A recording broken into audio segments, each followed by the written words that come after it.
오늘 우리가 사도행전 23장의 말씀을 함께 나눕니다. 특별히 1절에서 11절까지의 말씀 오늘 우리가 나눌 때 하나님의 은혜 받으시기를 바랍니다. 바울이 다메섹에서 주님을 만나기 전과 또 주님을 만난 이후의 상황에 대해서 우리가 지난주에 간증했던 것을 살펴보았습니다. 그 후에 예루살렘에 있을 때 이 바울이 기도하던 가운데 주님의 현상을 다시 만났어요. 그리고 그 음성을 들었다라고 말할 때였습니다. 그런데 갑자기 유대인들이 이런 자는 세상에서 없애버려야 한다, 이렇게 소리를 치고 옷을 던지고 그리고 흙을 던지는 이런 일이 있었습니다. 환상 가운데 나타나셨던 주님께서는 이렇게 말씀을 하셨어요. 사도행전 22장 18절의 말씀인데, 그들은 내가 나에게 대하여 증언하는 말을 듣지 아니하리라. 환상 가운데서 주님께서 바울에게 이렇게 말씀을 하셨다 그럽니다. 그런 다음에 바울을 유대인 대신 이방인에게로 보내셨다, 이렇게 바울이 증언을 하고 있어요. 간증을 지금 하고 있는 것이지요. 그런데 이제까지 가만히 듣고 있던 유대인들이 이 이방인이라고 하는 단어가 나오자마자 갑자기 분노해서 이렇게 소리를 지르고 그리고는 흙을 던졌다라는 이야기입니다. 지금 이 이방인이라는 단어는 이 유대인들로 하여금 어떤 합리적인 생각도 판단도 하지 못하고 분노를 일으키는 코드였던 거지요. 이 말이 들려오자 그냥 분노가 생겨났던 것입니다. 왜 그런가 하면 바울이 이방인에게 복음을 전하는 동안에 이 이방인에게 뿐만 아니라 유대인들로 하여금 성전에서도 예배 드리지 않아도 된다고 말했고, 할례를 받지 않아도 된다고 했고, 율법도 지키지 않아도 된다, 이런 소문을 들었기 때문이에요. 그러니까 이방인에게 가서 이방인에게 복음을 전했다라는 이 이야기를 듣는 것만으로도 유대인들은 지금 속에서 하나님을 경외하지 않는 사람, 하나님을 망령되이 일컫는 사람, 이런 생각이 막 떠오르니까 분노가 생겨났던 것이지요. 그런데 여러분, 우리가 이 대목에서 조금 생각을 한번 해봐야 됩니다. 무슨 이야기인가 하면, 사실 바울은 3차 전도 여행이 끝나고 예루살렘으로 오기 얼마 전에 겨울이 지나고 봄이 돌아와서 뱃길이 다시 열릴 때까지 고린도에 머물렀던 적이 있어요. 여러분들 기억나십니까? 고린도에서 한 3개월 정도 머물렀거든요. 이 3개월 동안 머물러 있으면서 바울이 뭘 했는가 하면 로마에 편지를 하나 썼어요. 그게 지금 우리에게 전해지고 있는 로마서입니다. 이 로마서에 보면 11장 11절부터 14절까지 바울이 자신의 동족이었던 유대 형제들을 어떻게 생각했는지 하는 그 마음이 잘 나와 있습니다. 여러분, 우리가 이 11장 11절에서 14절까지의 말씀을 한번 같이 보도록 하지요. 우리 같이 한번 읽어보도록 하겠습니다. 조금 길기는 한데 우리 가만히 한번 생각하시면서 이 말씀을 읽어봅시다. 다 같이 한번 읽겠습니다. 그러므로 내가 말하노니 그들이 넘어지기까지 실족하였느냐? 그럴 수 없느니라. 그들이 넘어짐으로 구원이 이방인에게 이르러 이스라엘로 시기나게 함이니라. 그들의 넘어짐이 세상의 풍성함이 되며 그들의 실패가 이방인의 풍성함이 되거든 하물며 그들의 충만함이리요. 내가 이방인인 너희에게 말하노라.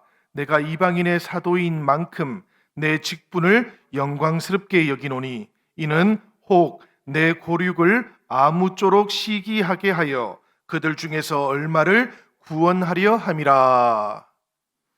이 말씀에 보면 여러분, 로마에 있는 이방인들에게 바울이 자신이 이방인 사도직을 대단히 영광스럽게 생각한다고 말해요. 그리고 그 이유도 지금 밝혀놓고 있는데, 그 이유가 뭔가 하면 이방인의 구원받음이 유대인들의 시기심을 자극해서 혹시라도 그들 가운데 하나님께로 다시 돌아올 사람들이 있을까 기대하기 때문이다, 이렇게 말하고 있는 것이지요. 유대인들이 만약에 이 바울의 마음을 알았다면, 또 이 로마서의 말씀을 들었다면, 이방인들이 지금 믿음 안에서 누리게 된 모든 것들이 사실은 유대인 자신들이 받았던 약속이라는 것을 알게 되었을 거예요. 유대인 자신들의 조상이었던 아브라함과 이삭에게 주었던 그 계약을 지금 이방인들이 믿음 안에서 받게 되었다라는 것도 깨닫게 되었을 거예요. 그리고 바로 그 계약 속에 약속되어 있었던 유대인 자신들의 메시아를 지금 믿음으로 이방인들이 받았다라는 것도 깨닫게 되었을 겁니다. 만약에 그랬다면 이 이방인들의 구원을 보면서 유대인들이 그렇게 분노했을까요? 예수님의 비유 속에 나오는 첫 번째 아들, 그 아들은 집을 나갔다 돌아온 둘째 아들이 돌아온 다음에 어떤 결말을 가지게 되었을까요? 이방인들이 믿음 안에서 누리게 된 이 모든 것들이 자신들이 받았던 약속이었고 찾아오신 메시아도 바로 자신들의 조상들이 하나님과 맺었던 그 계약 가운데 있었던 약속의 메시아였다라는 것을 알게 된다면 좀 긍정적인 의미에서 유대인들은 시기심을 느끼게 되었을 겁니다.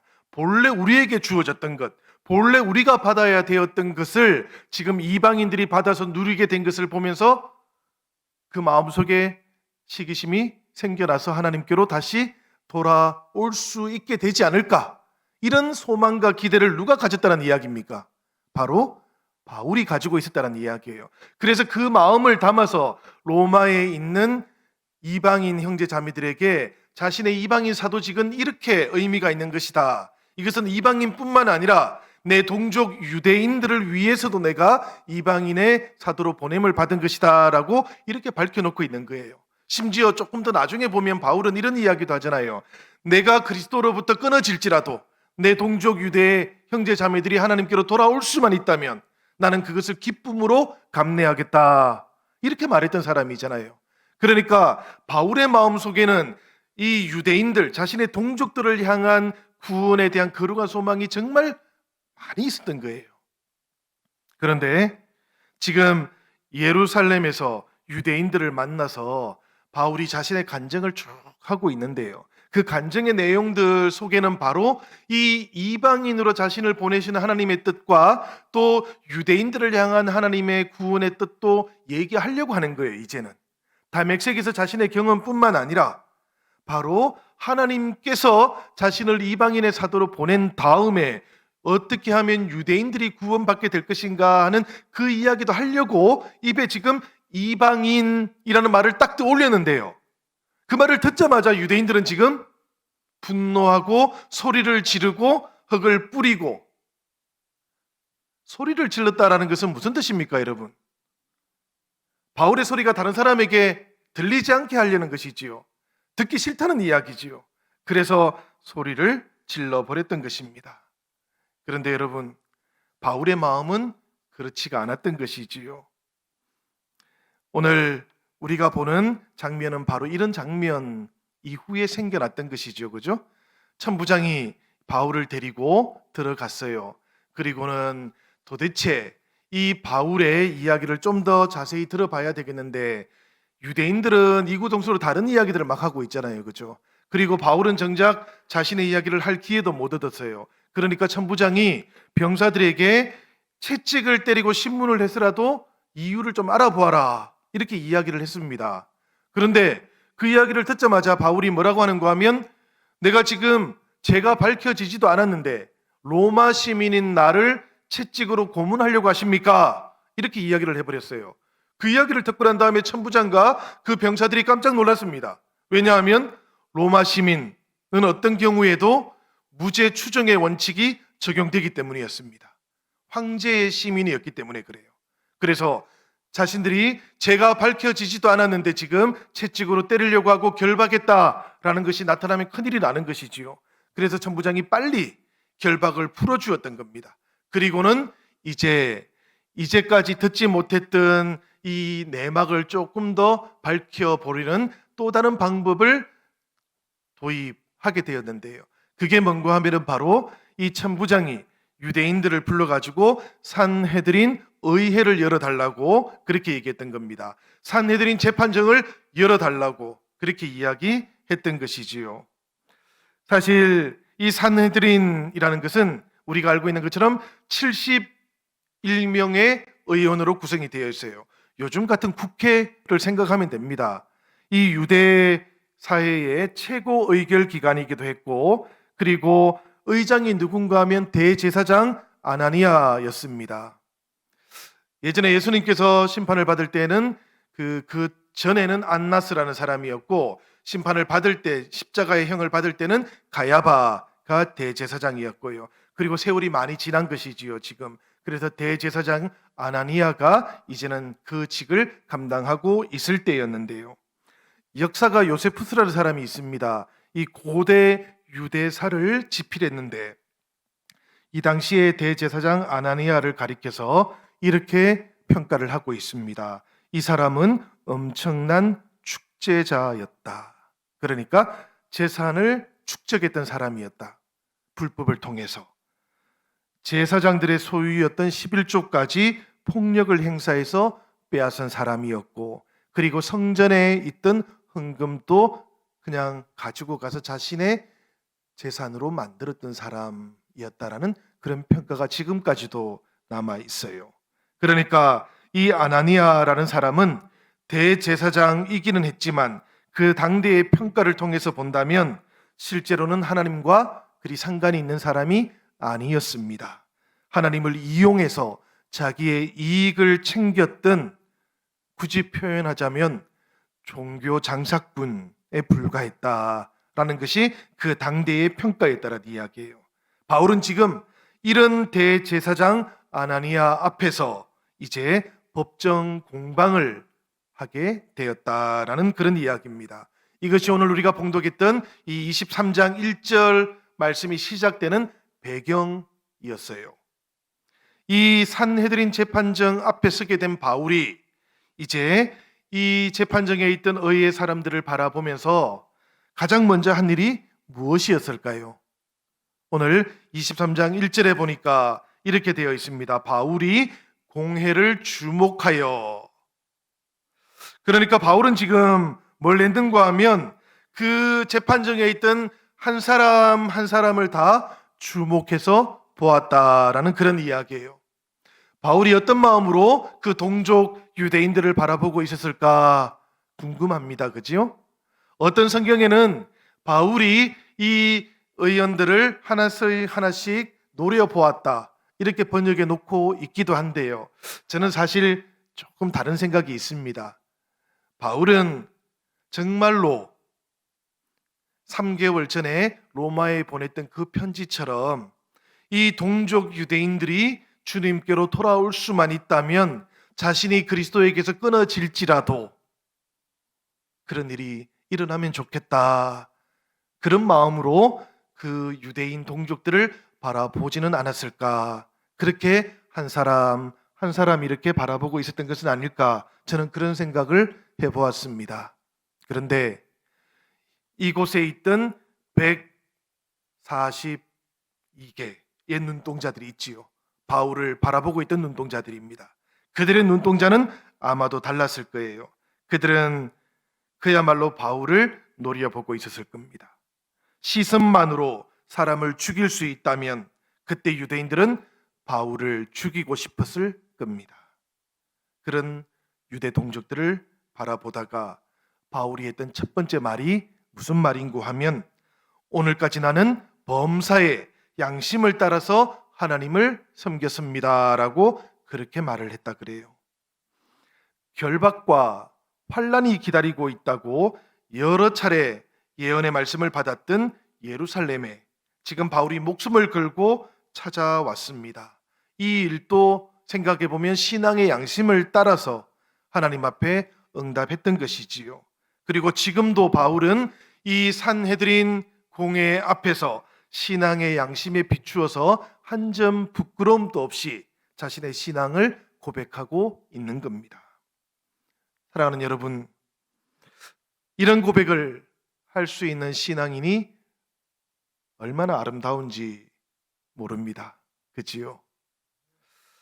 고백해야 할 자리에서 우리도 하나님 지금까지 내가 범사의 양심을 따라서 하나님을 섬겨왔습니다. 라고 이렇게 고백할 수 있는 성도들이 되면 참 좋겠어요. 우리는 때때로 고백해야 될 자리에서 신앙을 고백하지 못합니다. 때때로 고백이 필요한 자리에서 신앙의 양심을 따라서 우리의 신앙을 드러내지 못할 때도 있지요. 지금 바울은 사실은 자신을 해하려고 하는 그 모든 사람들 앞에서, 그 눈동자들 앞에서도 당당하게 내가 신앙의 양심을 따라서 하나님을 섬겨왔습니다 라고 그렇게 고백을 하고 있었던 것이지요.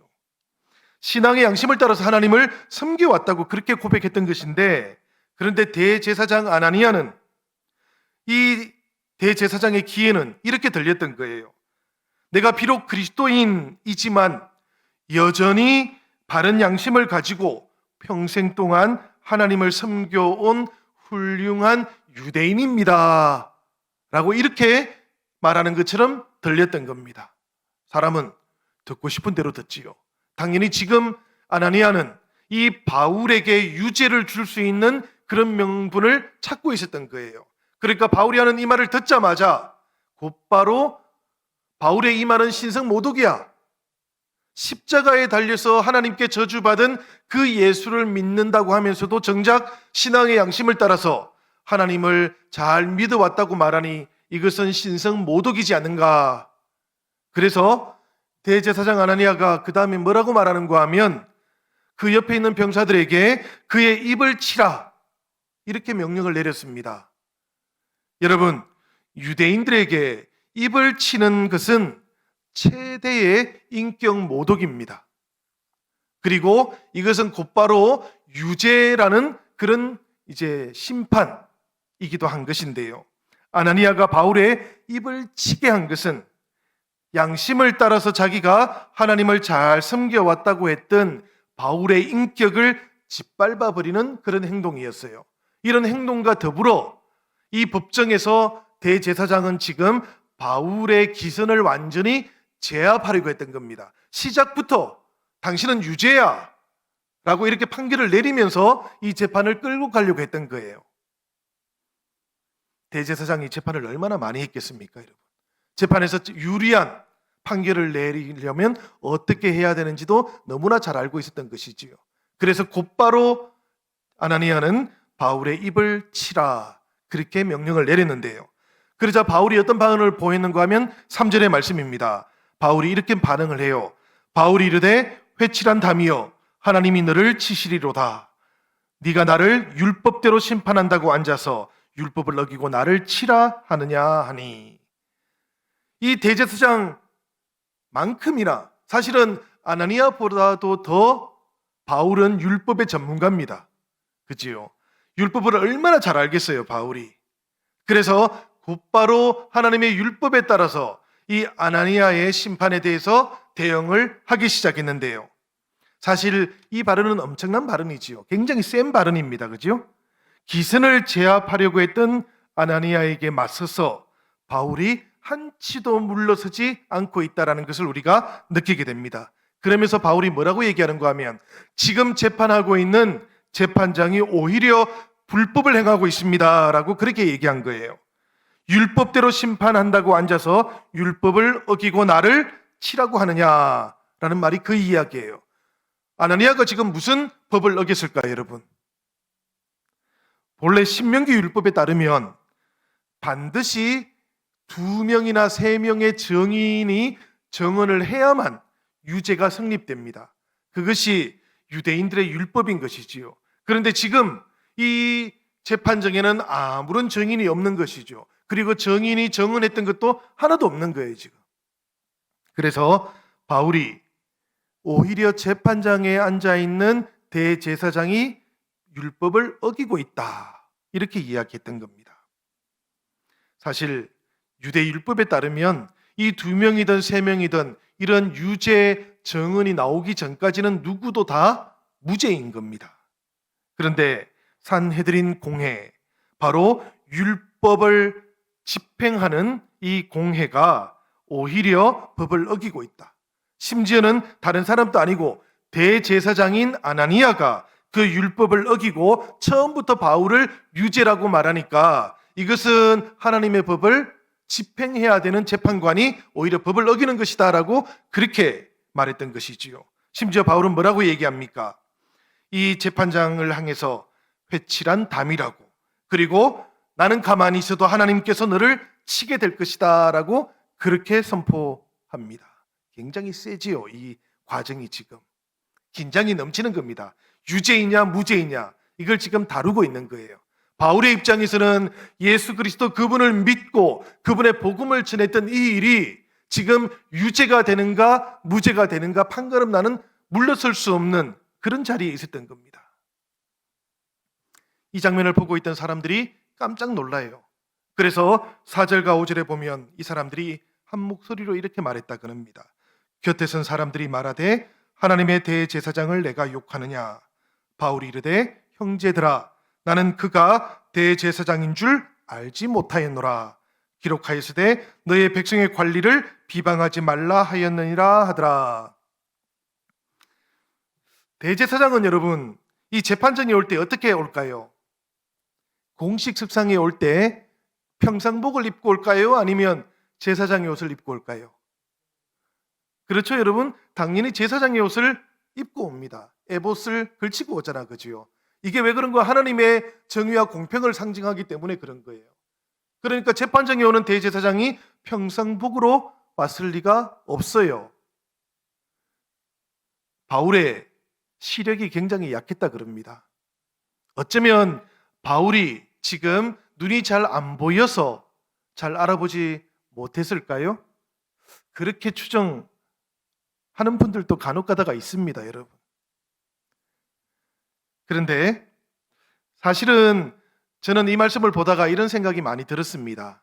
바울은 어쩌면 지금 재판장의 자리에 앉아있는 대제사장이기는 하지만 이 사람이 진정으로 대제사장 같은 모습은 아니다라는 것을 선포하고 싶었던 것은 아닐까. 대제사장의 옷도 입고 있고 대제사장의 의자에 앉아 있기도 하지만 그러나 당신은 대제사장은 아니다라는 것을 강력하게 혹은 조롱하듯이 그렇게 선포한 것은 아닐까 그런 생각이 들었어요. 교회의 역사 속에서는 이 바울의 이 이야기를 이렇게 해석하는 전통도 있습니다. 대표적인 사람이 어거스틴 같은 분이었어요. 어거스틴은 이 구절을 우리가 설명하면서 마치 무대에 올라와 있는 연극 배우가 그 얼굴에 마스크를 쓰고 있는 것 같은 그런 위선적인 모습을 바울이 지금 고발하는 것이었다 이렇게 설명하고 있기도 합니다. 이런 어거스틴의 전통을 따라서 칼빈도 이렇게 말합니다. 바울은 지금 정작 재판장의 자리에 앉아 있기는 하지만 하나님의 법을 스스로 어기고 있는 그 재판장, 대제사장을 조롱하는 것이다 라고 이렇게 해석하기도 했어요. 저는 이 말씀을 보면서 어거스틴과 켈빈의 얘기만이 아니라 그저 우리의 모습도 여기에서 조금 보인다라는 그런 생각도 들었습니다, 여러분. 때때로 우리가 그리스도인의 모습, 성도의 모습으로 살아가고 있기는 한데 그런데 사람들이 때때로 당신 교회 다녀? 이런 일들을 우리가 일상에서 간혹가다 경험하지 않습니까? 누군가가 저에게 저는 당신이 목사인 줄 몰랐어요 이렇게 말하면 정말 아픈 말이 될 것 같아요. 저에게는. 교회 다니셨나요? 이렇게 뒤가 올라가듯이 물으면 성도들에게는 그 물음이 정말 뼈를 때리는 그런 말이 될 거예요. 그만큼 아픈 말이 되겠다 이런 생각이 들었습니다, 여러분. 오늘 이 말씀 속에 나오는 대제사장인 줄 나는 알지 못했습니다 라는 이 바울의 말에 겹쳐서 오늘 우리들의 모습이 자꾸만 보이는 것, 이게 참 마음이 아픕니다. 사람들이 저를 볼 때 목사님이시죠 이러면 저는 제일 좋을 것 같아요. 무슨 권위적인 모습 때문이 아니고 그냥 제가 가지고 있는 말이라든지 혹은 행실이라든지 이런 것들을 보면서 그렇게 느껴질 수 있으면 참 좋겠다 이런 생각을 이 말씀을 준비하면서 했습니다. 여러분, 아, 집사님이셨구나. 역시 이럴 수 있으면 얼마나 좋을까요, 여러분? 그지요? 이런 반응이, 이런 느낌이 나오는 우리 영신 성도들이 되기를 바랍니다. 그 순간에 우리의 마음이 참 기쁠 것 같아요. 그지요? 아, 장로님이셨구나. 역시 내 그럴 줄 알았어. 마음이 얼마나 기쁘겠어요. 그죠? 우리 영신교회 오랫동안 지켜오셨던 우리 근사님들이셨구나. 이런 이야기들을 들으면 마음이 기쁘지요, 여러분. 우리 마음만 기쁜 건 아니에요. 그 순간에 하나님께서 정말 기뻐하실 겁니다. 우리가 저 교회 다녀요, 저 교회 다녀요. 좀 알아주세요. 이래야만 겨우 제가 교회 다니는 줄 알면 이게 정말 부끄러운 일 아닙니까? 그죠? 저는 오늘 이 말씀을 보면서 그런 생각을 했습니다. 빌립보서 2장 15절의 말씀에 보면 이런 말씀이 있어요, 여러분. 우리 화면을 한번 보시기를 바랍니다. 빌립보서 2장 15절 말씀입니다. 이는 너희가 흠이 없고 순전하여 어그러지고 거스르는 세대 가운데서 하나님의 흠없는 자녀로 세상에서 그들 가운데 빛들로 나타나며, 우리가 이렇게 흠이 없고 순전하여서 빛들로 나타나기를 우리 주님께서 기대하신다라는 그런 말씀입니다. 여러분, 우리가 어떻게 하면 이렇게 빛들로 나타날 수 있을까요? 무슨 나라를 구해야 되는 거 아닙니다, 여러분. 사실은 아주 작은 것들을 우리 마음속에 담을 줄 알아야 된다고 저는 생각합니다.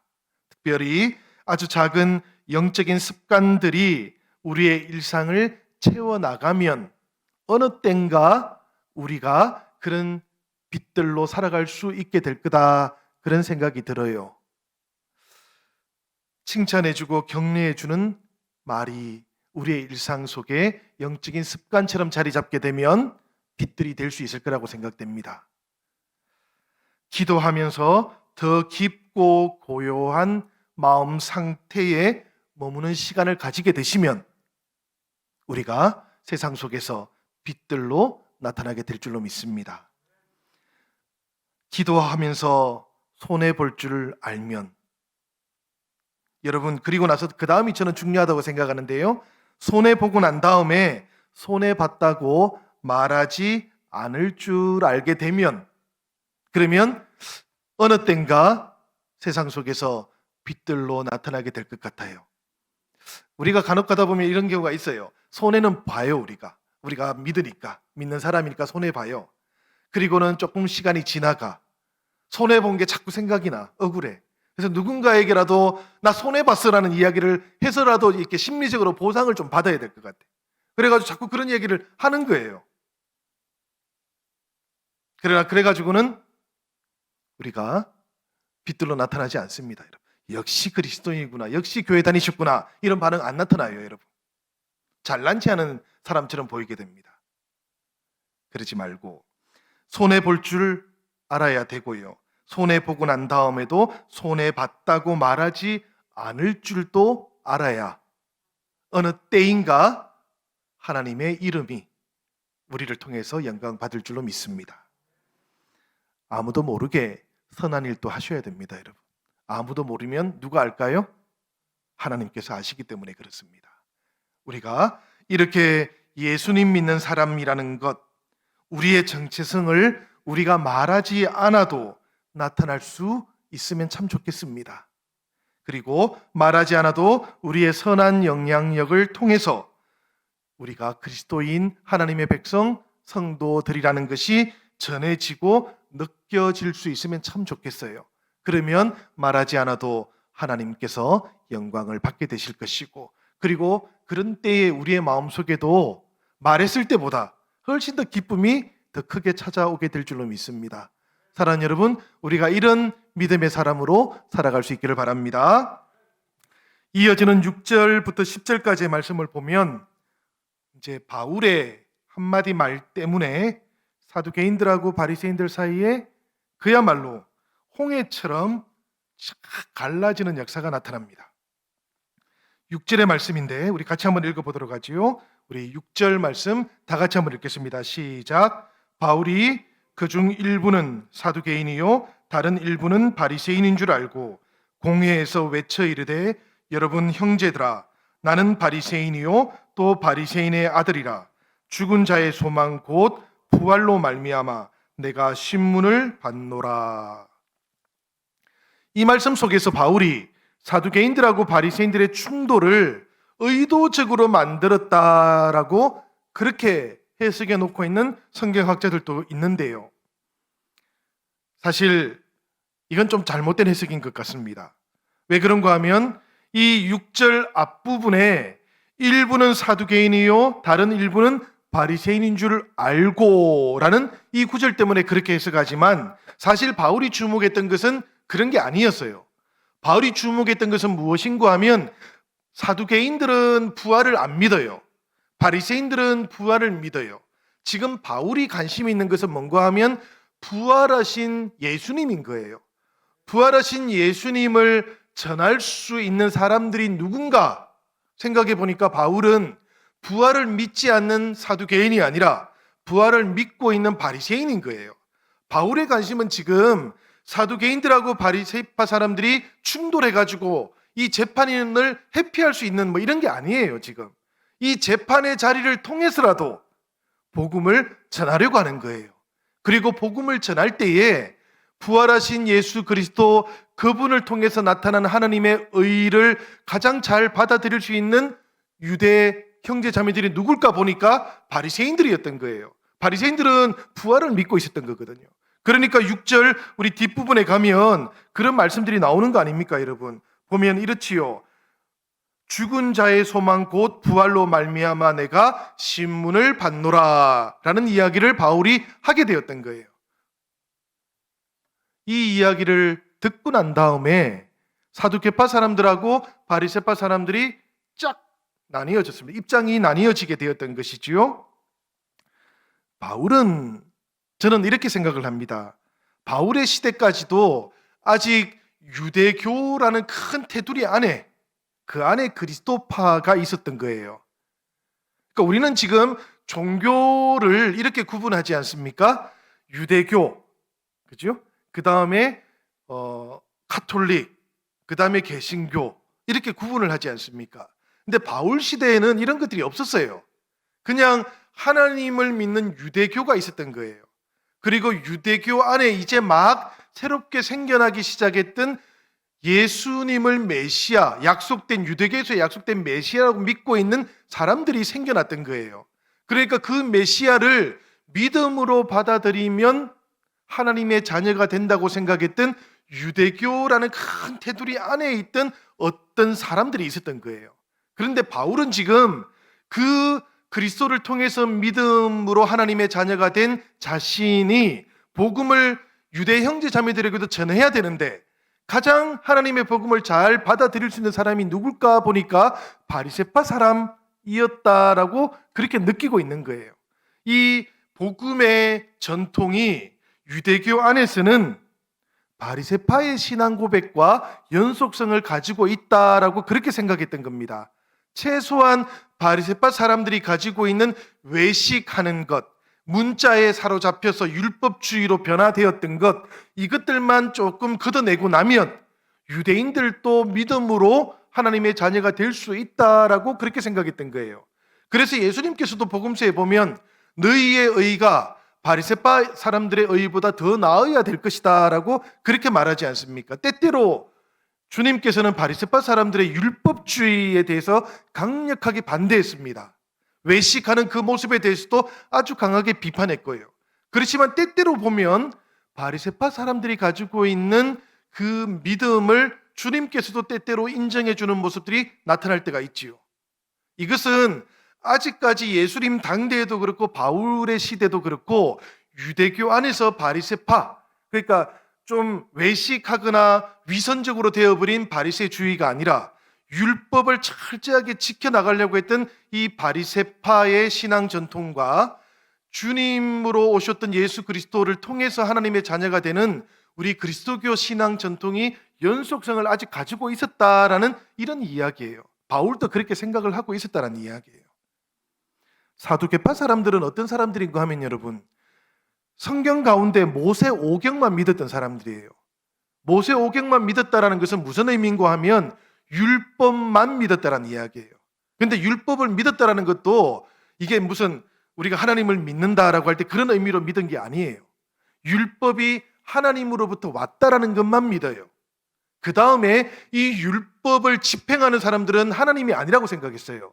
누군가 하면 사두개파 자신들이라고 생각했던 거예요. 그러니까 법을 주시는 분은 하나님이셨고 법을 집행하는 사람들은 사두개파 사람들이라고 생각했던 거예요.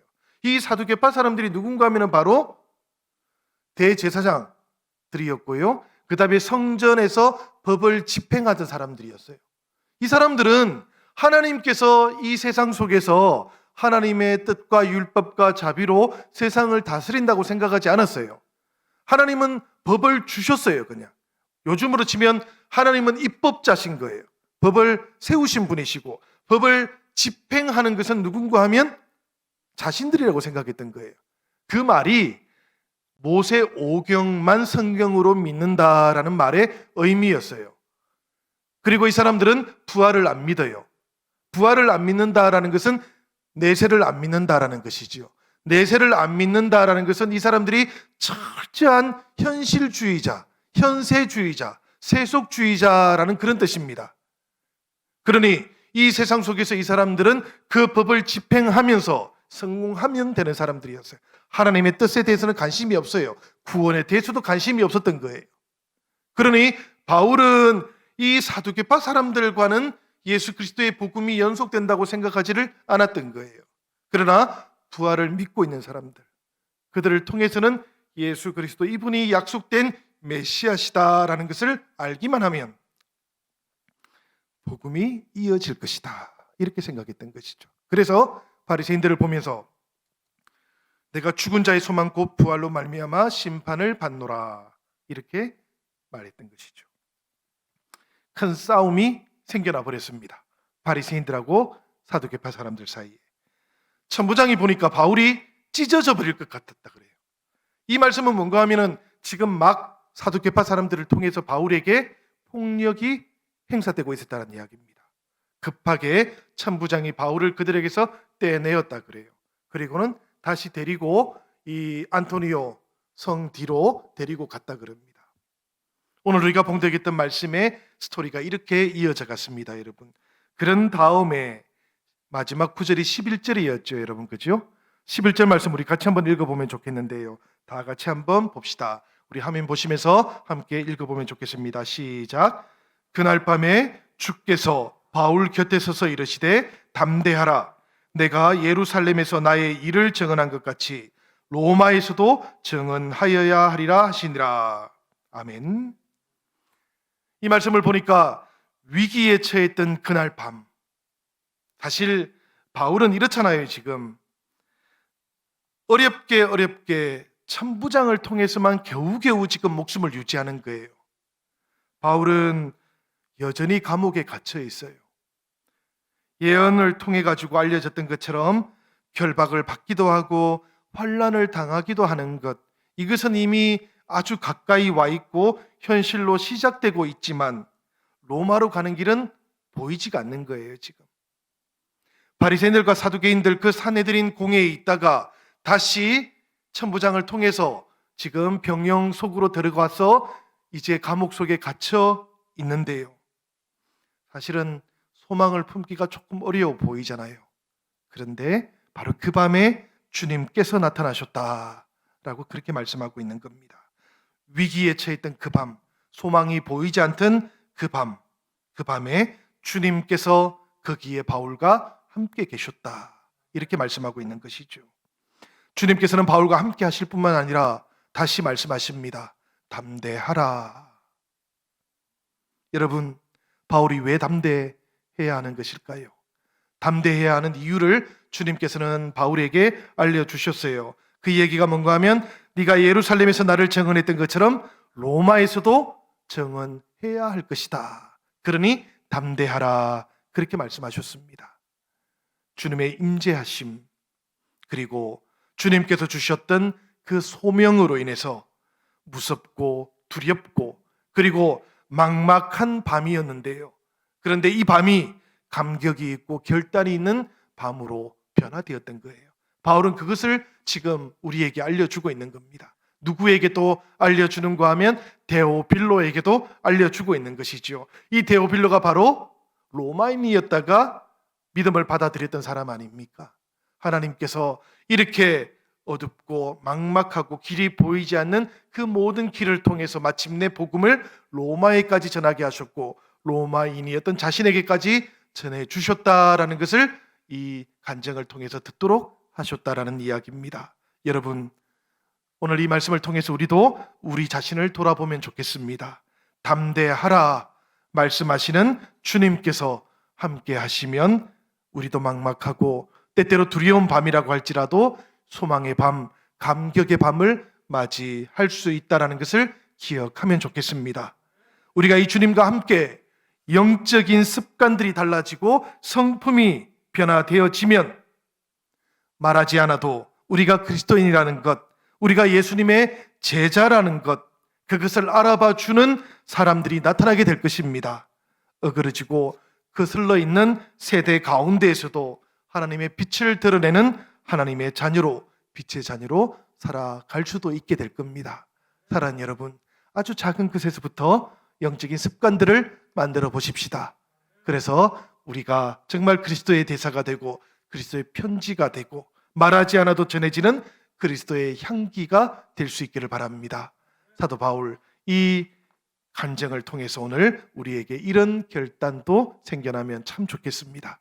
이 한 주간 이 말씀을 붙잡고 우리 함께 믿음의 길 걸어가십시다. 우리 이제 이 시간 결단하면서 찬양하겠습니다.